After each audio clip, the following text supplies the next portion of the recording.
छगन भुजबळांनी काल गणरायाला साकडं घातलं की ओबीसी आरक्षणात घुसखोरी करणाऱ्यांना सद्बुद्धी देणं. तेच म्हणणं आहे आमचं.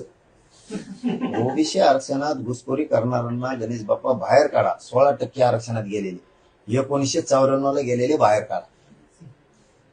तो आमचं जर चॅलेंज होत असलं तर 1994चा JR मनोज जरांगी चॅलेंज करणार. हे ठासून सांगतो, मला सांगायचं नव्हतं पण सांगतो. आमचं हक्काच्या नोंदी असून जर आमचं तुम्ही कोर्टात जाता तर 94 ला तुम्ही आमचं 16% आरक्षण त्याचा JR काढलेला तो सुद्धा मान्य न्यायालयातून आम्ही रद्दच करायला लावून. आमच्या नोंदी असून होतं म्हणलं, तुमचा बिना नोंदीचा 16% तुम्ही JR काढला, कशा आधारावर काढला? ते कोणाचं आरक्षण आहे? आमचं इथे सगळ्या प्रक्रिया होणार. मग तुम्ही आमच्या लेकराच्या वाईटावर सगळ्या गोष्टी होणार.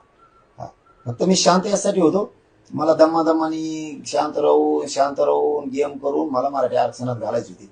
मी 58 लाखातून 3 कोटी घातले, पुन्हा पडलो शांत राहिलो, गॅजेटियर घेतलं, पुन्हा शांत राहिलो. आता हे 17 संस्थांचं घेतलं, झालं, आता मोकळा झालो.